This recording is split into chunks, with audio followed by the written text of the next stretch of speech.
I'm going to make him an offer he can't refuse. Frankly, my dear, I don't give a damn. He's looking at you, kid.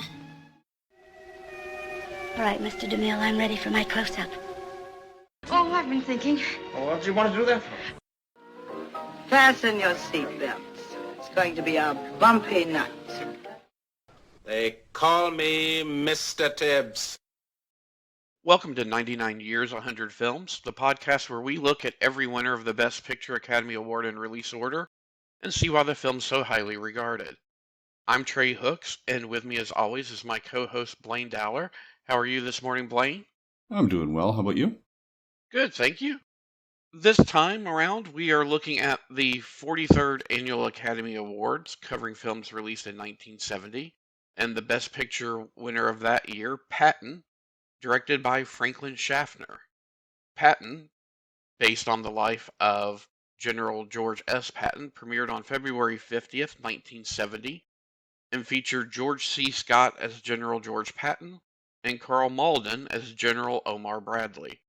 The film's screenplay was written by Francis Ford Coppola, a name that we'll be coming back to in a couple of podcast times, and Richard H. North, based on both the biography Patton, Ordeal and Triumph by Ladislas Fargo, and A Soldier Story, the autobiography of General Omar Bradley. Our plot synopsis comes from the fine folks at Wikipedia. The film opens with a scene of General Patton addressing an unseen audience of American troops intended to be the Third Army before the invasion of France, emphasizing the importance Americans place upon victorious role models, as well as his own demands that his men defeat the enemy by working and fighting as a team. The film then transitions to the first encounter between the German Afrika Korps at Kasserine, where the Second Corps is delivered a humiliating defeat by General Erwin Rommel, whom Patton places in high regard as a well-respected rival. As a consequence, Patton is placed in command of the Second Corps and immediately begins instilling discipline amongst his untested troops. Alongside the poor condition of American soldiers in the Second Corps, Patton also identifies the stubbornness of his British counterpart, General Bernard Montgomery, who constantly undermines American forces in order to monopolize the war glory. Patton's chance to prove his worth comes at the subsequent Battle of El Guetar, where Patton defeats the advancing German troops. The eventual Allied victory in North Africa prompts both Patton and Montgomery to come up with competing plans for the Sicily invasion. Patton's plan, drawn from reference to the Peloponnesian War, highlights the strategic importance of Syracuse. If it fell to an occupying force, the Italians would surely withdraw. Patton proposes that Montgomery capture Syracuse, whereas he will land near Palermo, then capture Messina to cut off the withdrawal. Though the plan initially impresses General Alexander, to whom Patton and Montgomery report, General Eisenhower turns it down in favor of Montgomery's more cautious plan that the two armies land side by side in the southeast, essentially relegating Patton to guarding the left flank of the British advance. Angered by the lack of progress being made, Patton thrusts west and captures Palermo, before beating Montgomery to Messina. Patton's blunt aggression sits poorly with his subordinates Omar Bradley and Lucian Truscott. During a visit to a field hospital, Patton notices a soldier crying out of shell shock. Surmising that the soldier isn't actually physically injured, Patton slaps the soldier and threatens to shoot him for his cowardice and demands he return to the front line. Eisenhower demands Patton apologize to his entire command for the altercation. Though Patton obliges, he is stunned to find out that Bradley, not he, has been given command of American forces preparing for the invasion of France. With the invasion of Normandy due to start, Patton is placed in charge of the fictional 1st United States Army Corps as a decoy in London, the Allied consensus believing that his presence in England will tell the Germans that he will lead the invasion of Europe. At a war drive in Knutsford, Patton openly remarks that the post-war world will be dominated by British and American influence, seen as a slight to the Soviet Union. Though Patton objects to having done anything wrong, the situation has already spiraled from his control. The decision to send him home or keep him in England rests upon General George Marshall. Though he is not present during the D-Day landings, Patton is given command of the Third Army by General Bradley, who is now his superior. Under Patton's leadership, the Third Army sweeps brilliantly across France, but is unexpectedly brought to a halt when the supplies are diverted to Montgomery's ambitious Operation Market Garden. During the Battle of the Bulge, Patton devises a plan to relieve the trapped 101st Airborne Division in Bastogne, which he does before smashing through the Siegfried Line and into Germany. Germany eventually capitulates, though Patton's outspokenness lands him in trouble once again when he compares American politics to Nazism. Though he loses his command once again, Patton is kept on to see the rebuilding of Germany in the post-war period. In a final scene, Patton is seen walking Willie, his bull terrier. Patton's voice is heard. For over 1,000 years, Roman conquerors returning from the wars enjoyed the honor of a triumph, a tumultuous parade. In the procession came trumpeters and musicians and strange animals from the conquered territories, together with carts laden with treasure and captured armaments. The conqueror rode in a triumphal chariot, the dazed prisoners walking in chains before him. Sometimes his children, robed in white, stood with him in the chariot or rode the trace horses. A slave stood behind the conqueror, holding a golden crown, and whispering in his ear a warning that all glory is fleeting. And that ends our synopsis of Patton. I will interject, just because I don't think it was quite covered well enough in the synopsis. Omar Bradley is a major character in the film, as well as played by Karl Malden. He is placed as almost a second in command under Patton when Patton assumes control of the Second Corps, and with his more cautious nature, as is revealed in the synopsis, goes on to eclipse and outrank and become Patton's superior. I don't know that quite came through the synopsis, but what were your overall impressions of Patton, Blaine? This is another one of those films where the film will be made or broken based on the performance of the lead. And George C. Scott delivers. So, yeah, this movie does well. It's another war film, which, again, because it's trying to be historically accurate, means the cast is very male-dominated. I don't remember any women with speaking roles. I only remember one scene that has women, and they're just kind of a laughing audience while he's in London. Yeah, there's not really a female presence. It is different than the other. It is closer in spirit to Lawrence of Arabia, in that it tries to tell the story of a military figure over a series of campaigns, as opposed to the Bridge over the River Kwai, which was about, a particular or singular mission or objective. What I found different with Patton was, unlike Lawrence of Arabia, to where there was a strong supporting cast to support the lead. Peter O'Toole had, Anthony Quinn and Omar Sharif and Sir Alec Guinness all in strong supporting roles. I felt like, other than Karl Malden as Omar Bradley, who, don't get me wrong, did a fine job, George C. Scott had to carry this film alone, because you really didn't have any one other person with any real screen time other than Malden. Yeah, I mean, Karl Malden, Michael Bates as General Montgomery, Michael Strong as Brigadier General Hobart Carver, which, as soon as I heard the voice, I'm like, oh, that's Dr. Roger Corby from Star Trek. These guys, they all show up and they do their jobs well. There's not a weak link in the cast, but the structure of the script says they're not carrying anything. They're just there to support the character Patton. And that's it. Like you said, Bradley gets promoted above Patton and ends up in charge. But it's not his story in any way, shape, or form. The other thing that I noticed, most of the war films that we've seen have focused on the experience of the soldier. Like I said, Lawrence of Arabia is probably the biggest counterexample where that's also the commander. But you think back to All Quiet on the Western Front, Wings, a lot of those early ones, it was about the people on the front line. Whereas this, it's about the commander, but it's not, it doesn't glorify him, but it exposes that he wants the glory. So he was doing some things so that he would get credit for it before somebody else did it. And ostensibly it was so that the Americans would have a hero that they could back, but the American soldiers didn't necessarily want to be under his command. Because, like you said, he wasn't as conservative as Bradley. So I suspect his units, even though they made greater gains in the war, they probably also experienced heavier losses than a lot of the others.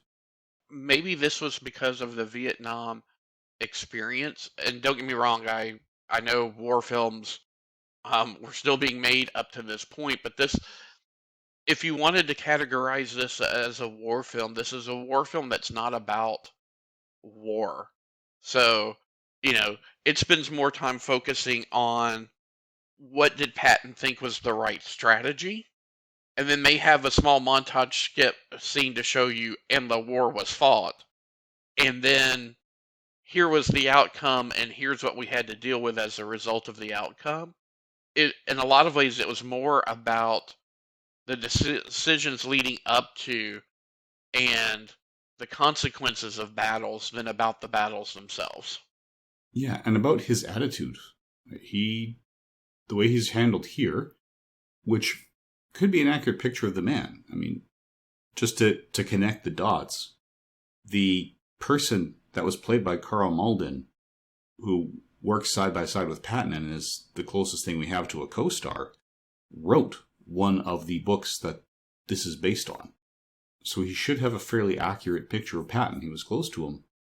And Patton genuinely seems to believe that he's got a destiny from God to win this war. And especially at the end when he said, yeah, we've been fighting the wrong guys the whole time. We should be teaming up with the Nazis to take out the Russians. I get why he didn't necessarily finish his career on the best of terms. So this is done... I think really it's less of a war film than it is a biography. But it's the biography of a man whose sole sense of self-definition is as a soldier and commanding officer. There is nothing else in his existence but leading these armies and America to victory. And I think it's mixed, Blaine, and what I mean by mixed was, I didn't do exhaustive research, but I did do some background reading. And, as with any adaptation, there are some liberties. So, for example, the film makes it seem like Patton got impatient and didn't like being sidelined. So he decided to drive on to Messina. The reality is that Montgomery actually got bogged down, and Patton, because his forces weren't stuck, was ordered to go ahead to still meet the objectives. And, the relationship between Bradley and Patton was perhaps not as cordial as presented in the film. So there are some who believe that by using Bradley's autobiography as a source, it perhaps tints the portrayal of Patton more in line with his opinions than what an unbiased observer may have thought. Yeah, there's definitely potential for that, which happens often when you have these dramatized biographies. Sometimes it's hard to resist kind of leaning a little farther one way to increase the drama. Right. Especially if your purpose is to showcase a life, and it's not a short life, but you're trying to squeeze it. 2 hours and 51 minutes is long for a movie, but it's short for a human life. Well, and it was short for this particular war, right? So, the time period between the North African campaign to Normandy to, actually setting foot in Germany was years, not, days or weeks. So, yeah, I mean, the American involvement in World War II lasted about 4 years, whereas for most countries involved, it was 6. Right? So we're looking at still each hour has to represent more than a year worth of real time. So was this your first time seeing it? It was, yeah. Yeah, I'm at the point now where I've seen maybe half of the Best Picture winners from this point on, but I've decided not to watch any until I'm doing it for the podcast if I haven't seen them before. Although oddly, in our groups of 10, so this one going from In the Heat of the Night to Rocky, I have seen 5 of the 6 that we still have to discuss. What? But then when we get to the next batch, the only one I've seen recently enough to actually remember is Annie Hall. There's a couple others I saw. 3 of them I've seen in theaters in first run. But, Kramer versus Kramer came out just before I turned 2. So, right. Intellectually, I know I saw it in theaters because my parents took us. I don't remember anything. I just know because they tell the story of, we can get to it at the time, but yeah, there's someone gets injured and the audience was disturbed because, it's an injury, it's a high drama, and apparently there's me, almost 2 years old, shouting out to everyone, don't worry, it's only just ketchup. It was my first time seeing it as well, except for the opening scene, in front of the flag backdrop. In the past 30 years, it's probably fallen in importance. But, as a kid in the 80s, if you saw something that included great film moments of the past, 10, 20 years, you would have that shot of George C. Scott with the American flag backdrop. So I had seen snippets of it. What did you think of the overall direction? Because this will win Best Director. Yeah, a lot of it is the direction in this film. Yeah, there's some with the cinematography and the staging, but a lot of it is just directing the performances. Because so much of this really is the conversations that they're having. Like you said, it's about the decisions, it's about the thought processes. So, whatever Schaffner did, he helped his actors produce some pretty great performances. I agree. I think the only trick Patton missed, and the synopsis doesn't make reference to this, but we have cutaways of the German high command and their opinion of some of the commanding officers and how they fluctuate as things go on. It may have reduced the role of Carl Malden somewhat. So as I'm saying it, I'm thinking about why they didn't do it. But, instead of having so many characters show up and say, Eisenhower thinks this, Eisenhower likes this, Eisenhower doesn't like this, I wonder if the film would have benefited from having some cutaways showing those conversations and then us seeing the impact of those conversations instead of it always being a message delivered or some other general showing up and saying Ike liked this, Ike didn't like that. It's possible. I mean, I wonder if the choice to do that was so they could hold back some of the reveals. Because we know Patton has sidelined for a while, because what the synopsis says is because he's outspoken. It's not just that he's outspoken, it's exactly what he's saying. And when Carl Malden says, okay, you're being reassigned to command this, and, oh, that's the decision I came to 4 months ago. And we find out later that it was Bradley who was resisting. If we were part of that conversation, we wouldn't have had that reveal. That's true. So, and some of it might be, because I was wondering at first why they didn't show Eisenhower. Looking it up, he passed away in March of 1969, and this film came out in December of 1969. So it may have just felt like the wrong time to put him on film. That makes sense. The one time I felt like Patton, as presented in the film, got a raw deal was with the quote-unquote comments about the Russians coming out of the British war drive. At least as portrayed, I don't think he intended to give offense with what he said. Now, the second time around when he was talking about Nazism and how some aspects of American politics are not so different, he may have been... I understand why people at the time didn't like it. He may have been a little bit more prescient than we would have liked, given recent events. But I felt like he did get a raw deal coming out of his speech in Knutsford. A little bit, yeah.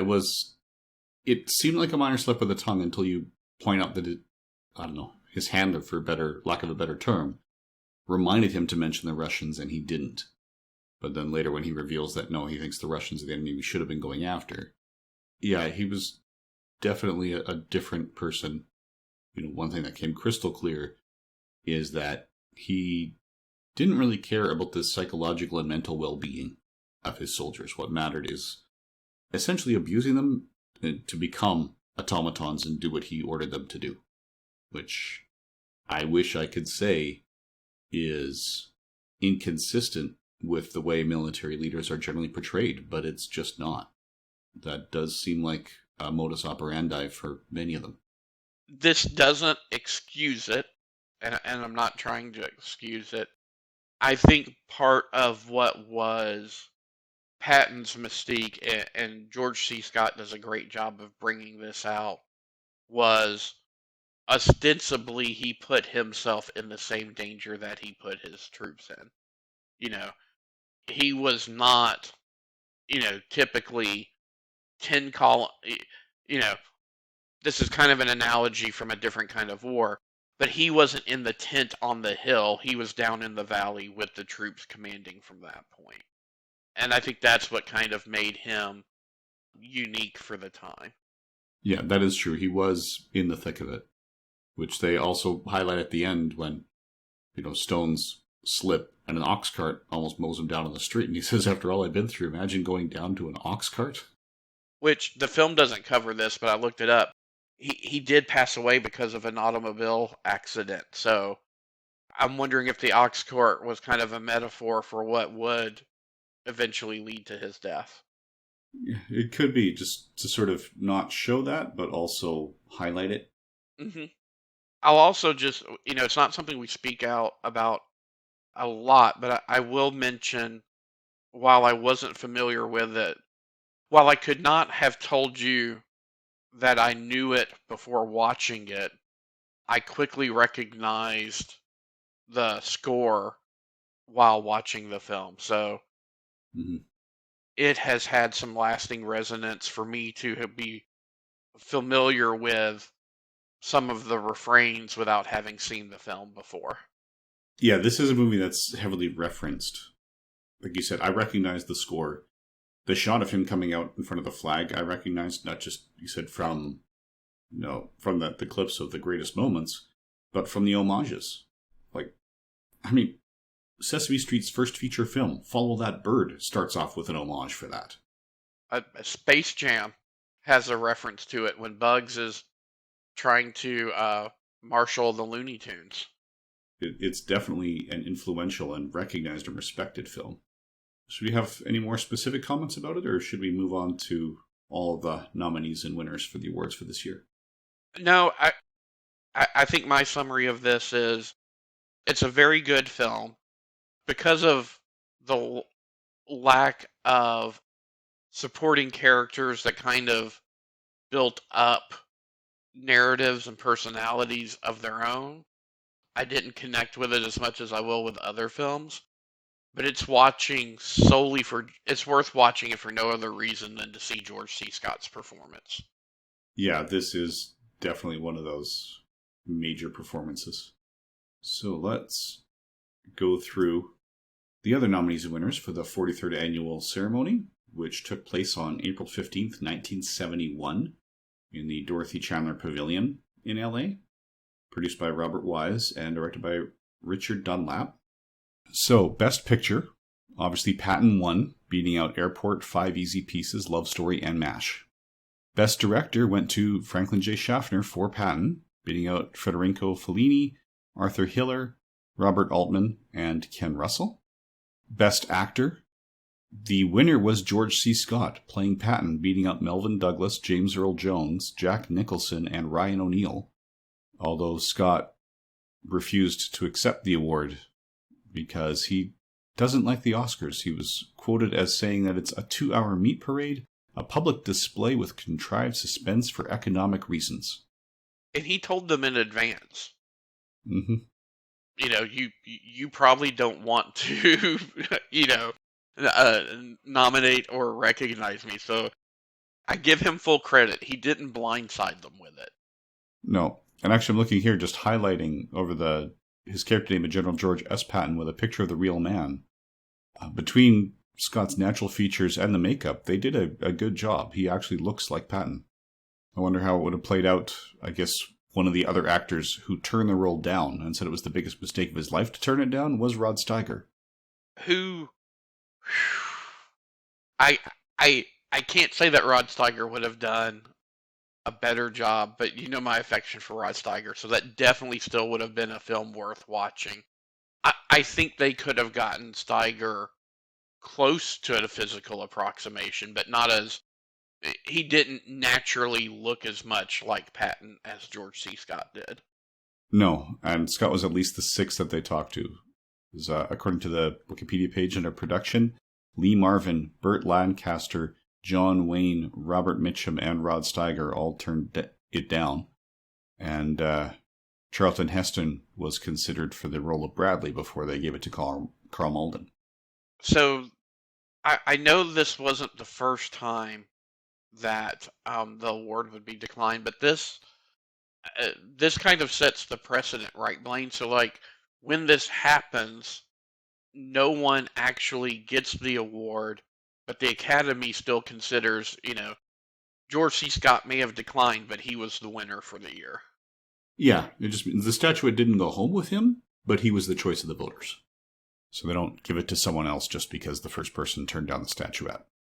Best Actress went to Glenda Jackson for Women in Love, beating out Jane Alexander for The Great White Hope, Ally McGraw for Love Story, Sarah Miles for Ryan's Daughter, and Carrie Snodgrass for Diary of a Mad Housewife. Best Supporting Actor went to John Mills for Ryan's Daughter, beating out Richard S. Castellano for Lovers and Other Strangers, Chief Dan George for Little Big Man, Gene Hackman for I Never Sang for My Father, and John Marley for Love Story. We'll be hearing more about Gene Hackman in the not-too-distant future. Best Supporting Actress went to Helen Hayes for Airport, beating out Karen Black for 5 Easy Pieces, Lee Grant for The Landlord, Sally Kellerman for MASH, and Maureen Stapleton for Airport. Best Story and Screenplay based on factual material or material not previously published or produced. That went to Patton, by Francis Ford Coppola and Emmett H. North, beating out 5 Easy Pieces, Joe, Love Story, and My Night at Maud's. Best Screenplay based on material from another medium went to MASH, based on the novel by Richard Hooker, beating out Airport, I Never Sang for My Father, Lovers and Other Strangers, and Women in Love. So I just did a quick check, Blaine. That is the first time what we now call Best Original Screenplay was worded that way. And I think it was done so to include Patton in the category. Yeah, I would not be surprised, because it is weird to have the factual material put in with the stuff not published or produced. Because the biographies that it was based on had, already been published and produced. Yeah, it's almost like they did that so that Patton could slip in there and not have to go up against MASH or Airport to the others. Right. Best Documentary Feature went to Woodstock, beating out Erinnerungen an die Zukunft, released an English language version under the title Chariots of the Gods. Jack Johnson, King filmed record Montgomery to Memphis, and Say Goodbye. Best Documentary Short Subject went to My Interviews with Miley Veterans, beating out The Gifts, A Long Way from Nowhere, Olsen, and Time is Running Out. Best Live Action Short Subject went to The Resurrection of Bronco Billy, beating out Shut Up, I'm Crying, and Sticky My Fingers, Fleet My Feet. Best Short Subject Cartoons went to Is It Always Right to Be Right, beating out The Further Adventures of Uncle Sam and the Shepherd. Best Original Score went to Love Story, beating out Airport, Cromwell, Patton, and I Girasoli. Interesting that the Patton score that we've said has resonated and we recognize ended up not winning. Right. Best Original Song Score went to Let It Be, beating out The Babymaker, A Boy Named Charlie Brown, Darling Lily, and Scrooge. And I think that the Academy made a big mistake there. If only because that was not the score to the... Awarding a score award to a concert documentary film for the songs in the concert documentary film, I think goes against... I would argue that was not a score. Or at least it's not original, because if they didn't do the documentary, all those songs would still exist. Correct. Yeah. So what, it should have gone to Charlie Brown? Yeah.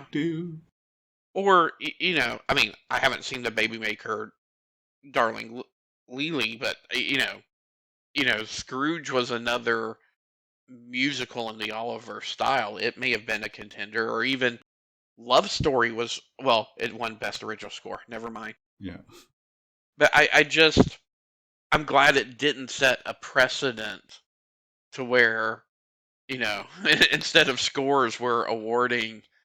I don't think Madonna, Truth or Dare should be nominated for original score for the same reason. I felt like it was a slippery slope and could have set a really bad precedent for the Academy. Yeah, that could turn into essentially all concert videos for popular bands could suddenly start taking that home every year. So Best Song Original for the Picture went to For All We Know from Lovers and Other Strangers, beating out Whistling Away in the Dark from Darling Lily, Till Love Touches Your Life from Medron, the title track from Pieces of a Dream, and Thank You Very Much from Scrooge. Best Sound went to Patton, beating out Airport, Ryan's Daughter, Tora Tora Tora, and Woodstock. Best Foreign Language Film went to Investigation of a Citizen Above Suspicion, beating out First Love, Huabin, Pas sur la Chambre, and Tristana. Now, Best Costume Design went to Cromwell, beating out Airport, Darling Lily, The Hawaiians, and Scrooge. I want to point out again Airport, costume designs by Edith Head. Best Art Direction went to Patton, beating out Airport, The Molly Maguires, Scrooge, and Tora Tora Tora. Best Cinematography went to Ryan's Daughter, beating out Airport, Patton, Tora Tora Tora, and Women in Love. Best Film Editing went to Patton, beating out Airport, MASH, Tora Tora Tora, and Woodstock. And Best Visual Special Effects went to Tora Tora Tora, beating out Patton. So the films with multiple nominations, Airport and Patton both had 10 nominations each. Love Story had 7. MASH and Tora Tora Tora each had 5. 5 Easy Pieces, Ryan's Daughter, Scrooge, and Women in Love had 4 each. Darling Lily, I Never Sang for My Father, Lovers and Other Strangers, and Woodstock each had 3. And Cromwell and Great White Hope each had 2. But the only films that actually won multiple awards, Patton won 7 of its 10 nominations, and Ryan's Daughter won 2 of its 4. The Academy Honorary Awards went to Lillian Gish and Orson Welles. The Irving G. Thalberg Memorial Award went to Ingmar Bergman. And the Jean Hersholt Humanitarian Award went to Frank Sinatra. So the Honorary and Memorial Awards all went to very notable people this year. Yes. But before we move on to Letterboxd and IMDb, I will say it does not surprise me that Scrooge lost its 4, particularly art direction and costume design.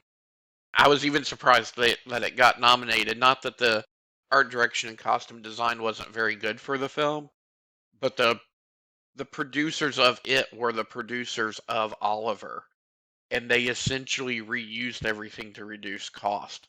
So I could very easily see the Academy or the voters who vote in those areas being aware of that and saying, we understand why it got nominated, but we awarded this art direction 2 years ago.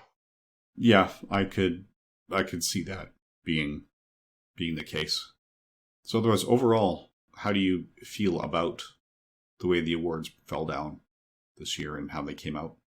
I haven't seen all of the nominees, and we're in a more difficult period. And what I mean by difficult period is there are very few films that are sweeping. So we're entering a period where it's hard to watch 2 or 3 films if you have the time and see 15 nominees, if you will.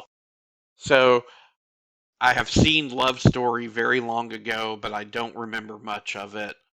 I've seen MASH and have watched it recently, and I watched 5 Easy Pieces this month along with Patton just as a reference point. So we said the whole thing that holds Patton together is George C. Scott's performance. So obviously, no disagreements with him being Best Actor.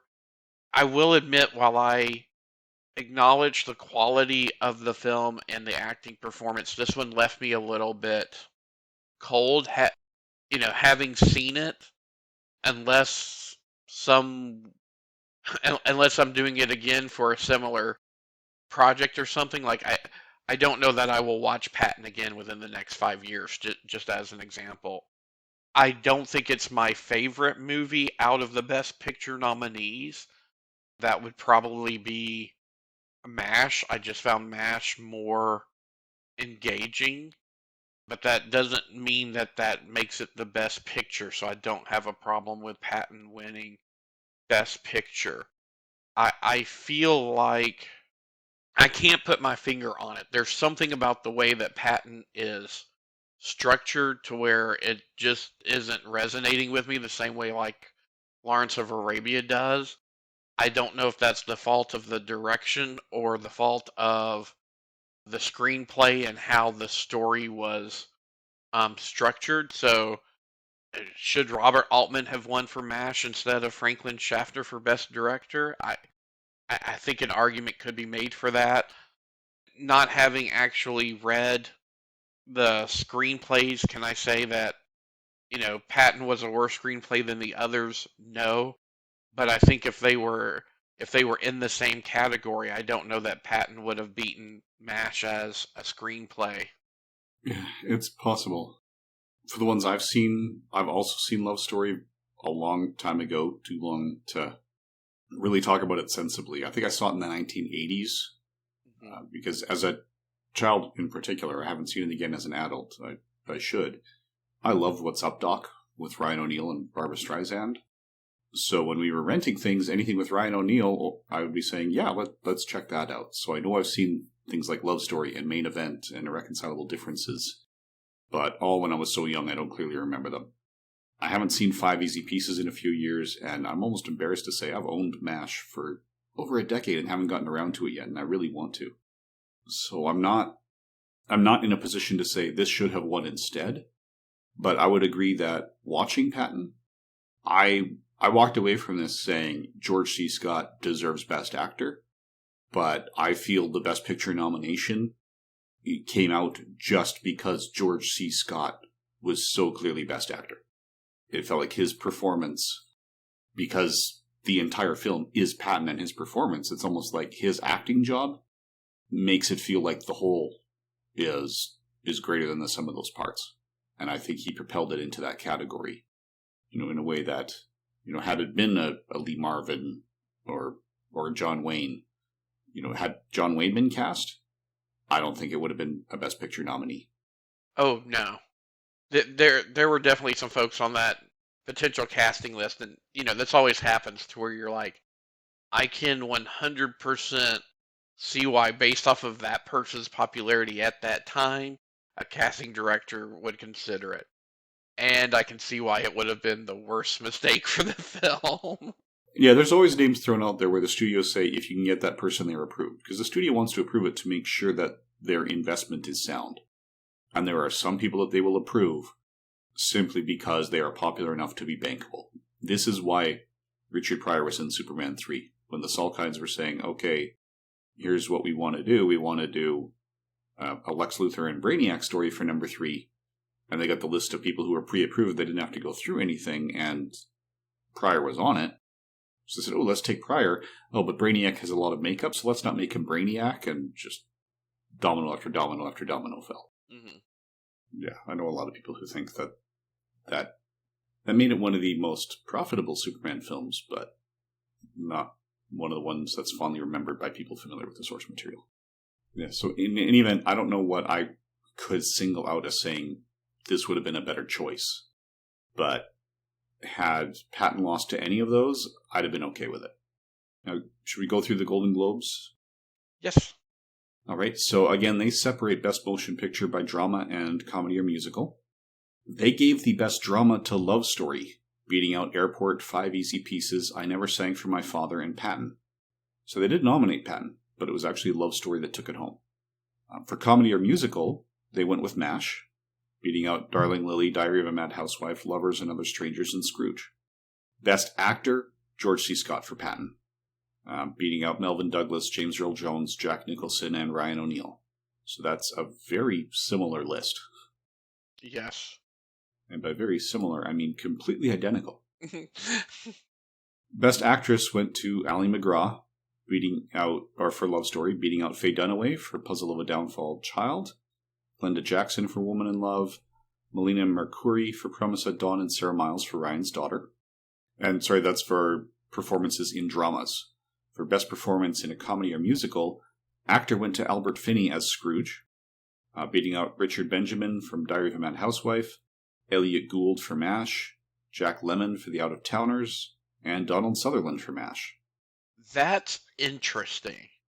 Not having seen the majority of films where people were nominated for or supporting actor for Oscars, I kind of held my tongue about being a little surprised that nobody got nominated for MASH. But in Best Actor Comedy, maybe it's because nobody expected Albert Finney to sing and dance, but I am surprised that he beat out Gould and Sutherland. And I love Scrooge. It's not a slight against the movie or the performance, but I am just surprised that one of the other two didn't win in that category. You know, I haven't seen it recently enough to actually, voice an opinion and say, oh, I think this did it, but I will take your word for that. It could be that they were not expecting Finney's performance. It could also be a simple case of them splitting the vote. True. Very true. Yeah, so it might have been that more votes were for performances in MASH than anything else, but it was just divided. For actress in a comedy or musical, that went to Carrie Snodgrass for Diary of a Mad Housewife, beating out Julie Andrews for Darling Lily, Sandy Dennis for The Out-of-Towners, Angela Lansbury for Something for Everyone, and Barbra Streisand for The Owl and the Pussycat. Now, Best Supporting Performance in a Motion Picture, Drama, Comedy, or Musical. Supporting Actor went to John Mills for Ryan's Daughter, beating out Chief Dan George for Little Big Man, Trevor Howard for Ryan's Daughter, George Kennedy for Airport, and John Marley for Love Story. And Supporting Actress came out as a tie. So Karen Black for 5 Easy Pieces and Maureen Stapleton for Airport tied, beating out Tina Chen for The Hawaiians, Lee Grant for The Landlord, and Sally Kellerman for MASH. Best Director, Arthur Hiller won for Love Story, beating out Robert Altman for MASH, Bob Rafelson for 5 Easy Pieces, Ken Russell for Women in Love, and Franklin J. Schaffner for Patton. So again, Patton was nominated but did not win. Best Screenplay, Love Story won, beating out 5 Easy Pieces, Husbands, MASH, and Scrooge. Best Original Score went to Love Story, beating out Airport, Cromwell, Scrooge, and Wuthering Heights. Best Original Song, Whistling Away in the Dark from Darling Lily, beat out Ballad of Little False and Big Halsey from Little False and Big Halsey, title song from Pieces of Dreams, Thank You Very Much from Scrooge, and Till Love Touches Your Life from Madron.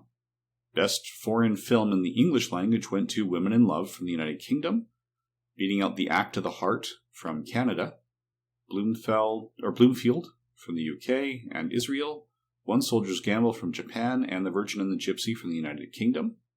Best Foreign Language Film went to Rider on the Rain out of France, beating out Borsellino from France and Italy, The Confession from France, Customer of the Off-Season, France and Israel, and Investigation of a Citizen Above Suspicion from Italy. New Star of the Year Actor went to James Earl Jones from The Great White Hope. I didn't know that he would be a new star after already appearing in Doctor Strangelove, but anyway. He beat out Asaf Diane from Promise at Dawn, Frank Langella from Diary of a Mad Housewife, Joe Namath from Norwood, and Kenneth Nelson from The Boys in the Band.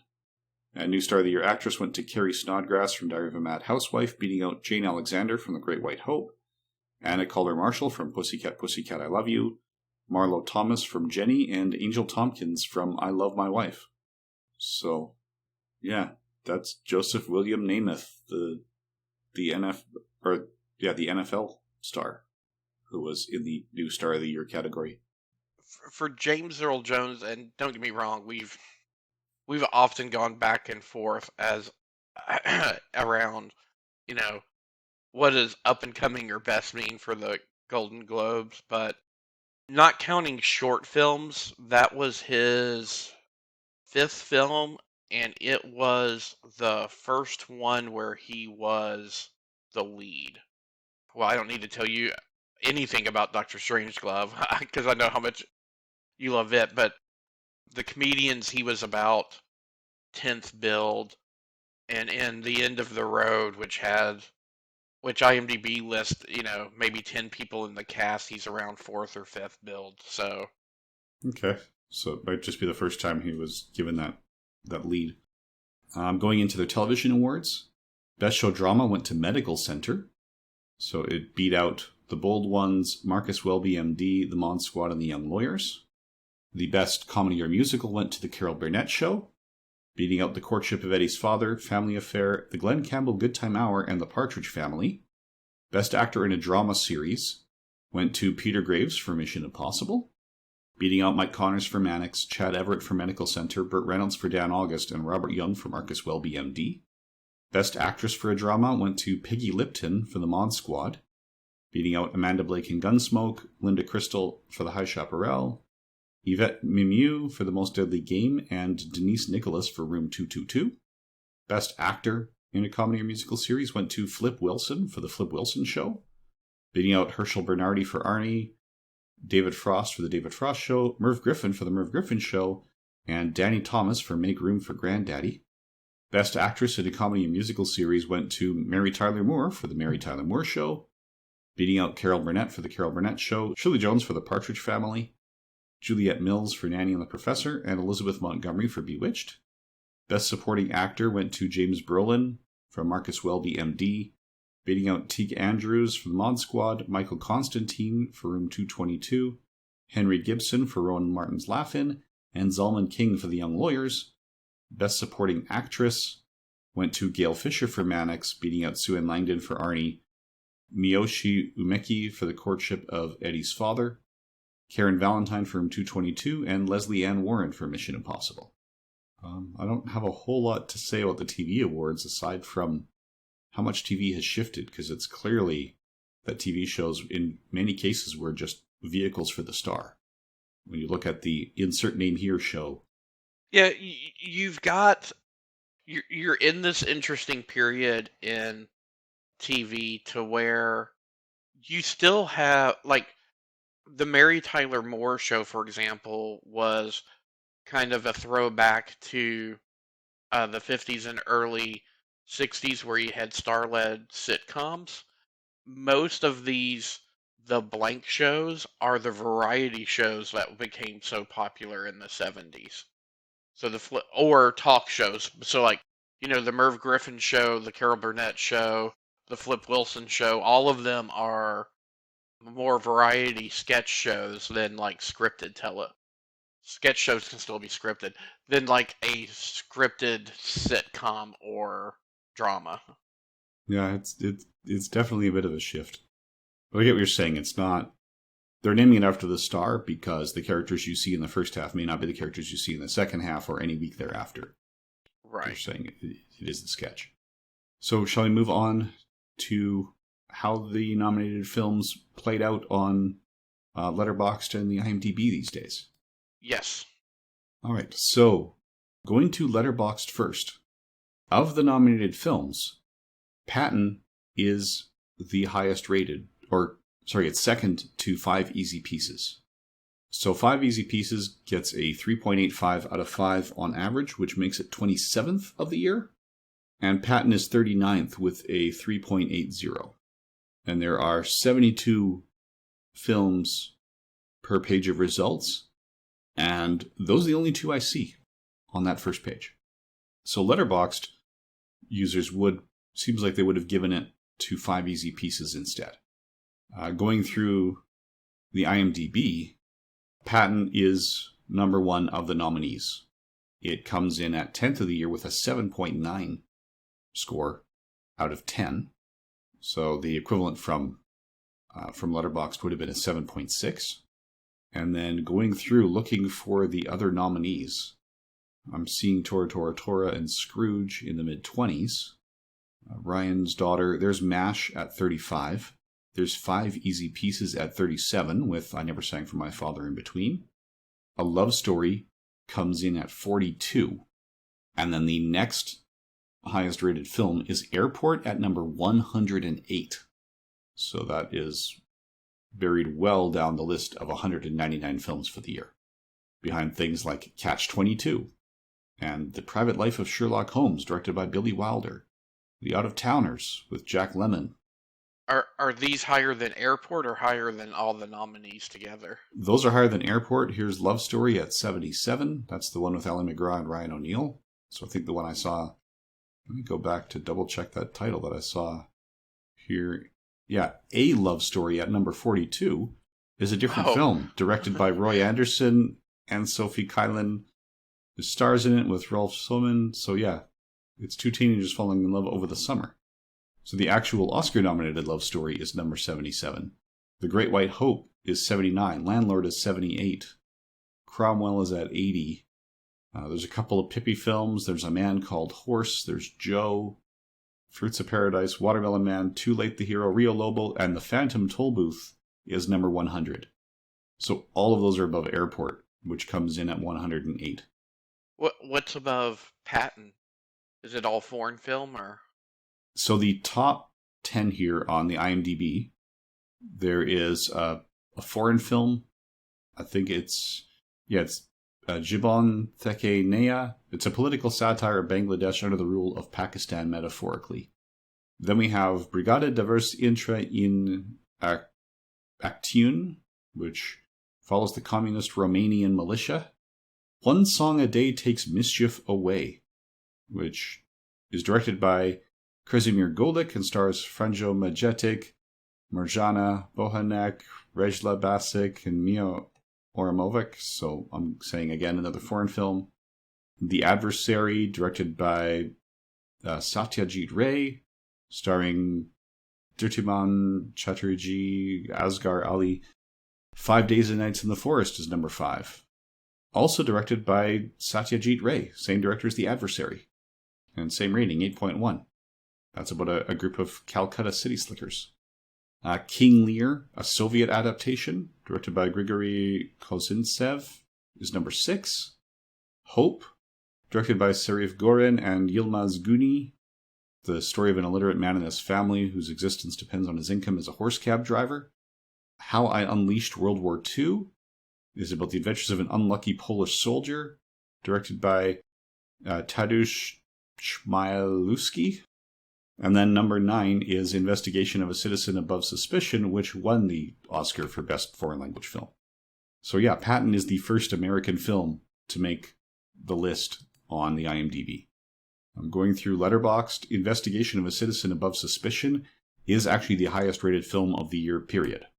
That's number 1. Then we have a Led Zeppelin concert film, This Transient Life, The Conformist, Le Cercle Rouge, Doctor Who Inferno. They have that extended cut, so it qualifies. Hope, The End of the Track, Confession, but again, Days and Nights in the Forest, Heroic Purgatory, Doctor Who Spearhead from Space, Witch Hammer, Earthlight, Donkey Skin. Yeah, again, we're seeing The Boys in the Band. That one might be English language. Yeah. Boys in the Band, directed by William Friedkin, is probably the other notable English language film that rates above it. Okay. So yeah, we are reaching the point where really the local American bias is really starting to show through in the Oscars. Because there's a lot of highly regarded films that are just not in the English language ranking above these that were not mentioned.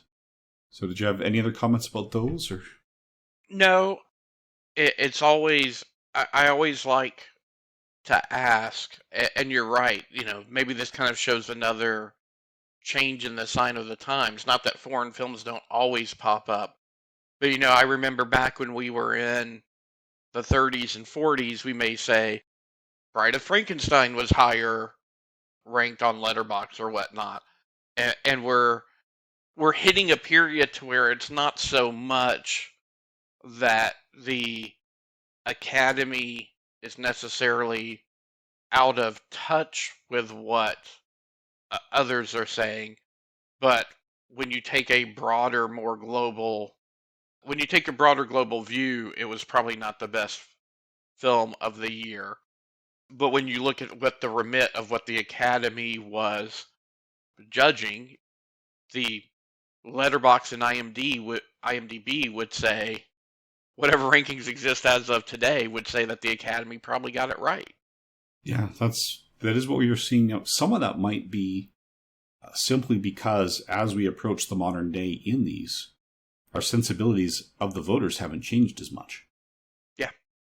So we're getting more in line with that, at least to some degree. Well, and this may not have been, we are not yet to the modern blockbuster. Genre film has always existed, but maybe 1970, because that's normally what pushes something up, right? We'll have a 1968, great example. Planet of the Apes in 2001, definitely both above Oliver on everybody's critical ranking list. Maybe nothing of that caliber from a genre perspective came out in 1970. Yeah, that is a possibility. So I can't think of anything from 1970 that stands out as a genre film. And looking at the list, I'm not seeing them either. I personally enjoy The Phantom Tollbooth seeing it as a child, but the average IMDb score of 6.7 out of 10 is fair. It's not being ignored. It's just a pleasant movie that is not in the stratus of Best Picture. So the one with the most fantastical elements that seems to be there is probably Scrooge. But it's one of those ones where people claim, oh, it transcends the genre. It's like, no, it's just a good example of the genre. There's no such thing as transcending the genre. So, who would you recommend this to? I think it's a good film for World War II buffs, or I would say if you enjoy war films or World War II in particular, it's a good film. If you like George C. Scott, it's a good film. You want to you referenced this earlier, have an interesting double feature if you have a whole afternoon. Watch Dr. Strangelove and then watch Patton, right? To see two different sides of George C. Scott. But if you're a fan of biographical profiles, I don't know that I would recommend it. I don't think this is, I know that I'm jumping ahead. If you're a fan of Lawrence of Arabia or Gandhi, I wouldn't say watch Patton, if that makes sense. I don't think it's a great film as a biographical drama. I think it's a great film as a historical context of an important figure in World War II. As I'm thinking about it as we wrap up, maybe part of what it would have needed for me, Blaine, and it's possible that all of this was boring, right? But you don't see anything that made Patton who he was in this film, or what led Patton to become the man that he was in this film. There was no road to it. Was here is Patton fully formed. Yeah, and there wasn't a whole lot of growth, really, from him. No. Because you're right, the Patton we see, all he's really learned, he briefly, when he is not commanding an army, he changes enough to get put back in that role. But then there's an immediate reversion to the man he used to be. So it's not a lasting change, at no point did he think he was wrong for doing what he did. He just felt they are wrong, but I need to play the game so that they could put me back in and I do what I want and prove that I've been right the whole time. Yeah, so I guess I would put this more in the context of Frost Nixon or Quiz Show, to where yes, it focuses on an individual, but it's more about the events and the period necessarily than a deep introspection of the individual. Than, as I mentioned, Lawrence of Arabia or Nixon. Yeah, this is showing Patton for what he was, and I don't get the feeling that there is a lot of depth to him. He is defined as in his own mind, he sees himself as a soldier and tactician, and that's the extent of it. And it's not that makes him unique. That speech he gives in front of the flag, that's him saying, this is what we're all secretly like underneath. He's just open about it. So, when the guy's covering shell shock, who's clearly a different person, he says, oh no, you're just a coward. That's it. It's like there's two kinds of people. There's the soldiers and there's the cowards. And there's comments that, he wrote a letter to that soldier's mother saying, well, he shouldn't have been slapped. He should have been dragged out and shot. But he just has absolutely zero tolerance for people who are not soldiers. And he's mentioned a few times he felt he had a divine destiny given by God to lead America in this. So it is an interesting piece, and yes, he was a huge part of why the Allies won World War II. So I have to appreciate and respect his role in that, because a Nazi victory would have made the world a very unpleasant place. But a lot of that is undone at the end when he says, yeah, we were fighting the wrong guys. He was just fighting for the sake of fighting. So that, to me, that kind of undermined it. So I would recommend it to anyone who's coming into it looking to see the type of person that it took to win that war. Because that's what we're seeing. There's no growth from him. It is more of a historical document. And it reveals things about Patton that you may or may not want to learn, depending on your attitude towards him and the military in general. So really, the main reason I would say to watch this is to see George C. Scott's performance. Because that is by far the best aspect of the film. But even on a script level, that's the most important aspect of the film. If they had a poor actor in that role, we wouldn't be discussing it in this podcast at all. Right. It might, well, maybe not at all. Maybe it would have been, one of those ones that we mentioned only in the art direction or costume design. And just say, yeah, it was nominated in these categories and then move on. But it would not have been a part of that Best Picture category with anyone else or any lesser performance as the title character. Now, next month's podcast is a little different in that regard. Not as different as we like. It's still, a lot of it is built off the central performance. Next month, we are going to be looking at The French Connection, which beat out A Clockwork Orange, Fiddler on the Roof, The Last Picture Show, and Nicholas and Alexandra. So this could be a very interesting discussion coming up next month. Yes. Nicholas and Alexandra has, I'm not sure if I'm gonna be able to watch it, but it has some strong Doctor Who tie-ins. It has both Michael Jaston, who was the Valyard, and Tom Baker in it as Rasputin. These are some strong contenders. So part of it, that we were talking about Patton this year, there's not a tremendous amount.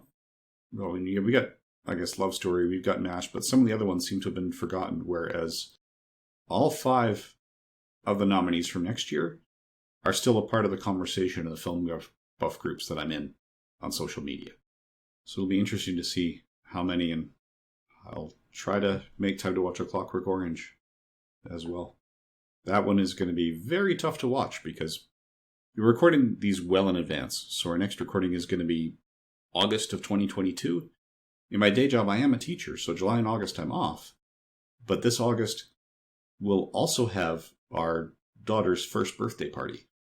So, while my wife is back at work full-time, I'm the full-time daddy.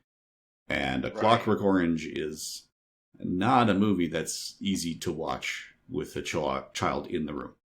Definitely. Another film that I will recommend before we go, Blaine, is a 1949 film called Battleground. I had watched it during one of our previous prep sessions because of where it had ranked on a letterbox list. It's directed by William Wellman and stars Van Johnson and has Ricardo Montalban in it. They make reference of Patton coming to the rescue of the 101st Airborne Division. Battleground is a dramatization of that from the perspective of the 101st Airborne Division. And it's a pretty good film, too. So if people hear the podcast and watch Patton and are drawn to it because of the historical aspect and want to see something related, I'd recommend Battleground from 1949. Okay. All right. So there's some other recommendations, and then again, join us next month when we discuss The French Connection. Thank you for listening. Thanks, everyone. My mom always said life was like a box of chocolates. You never know what you're going to get. Please, sir, I want some more.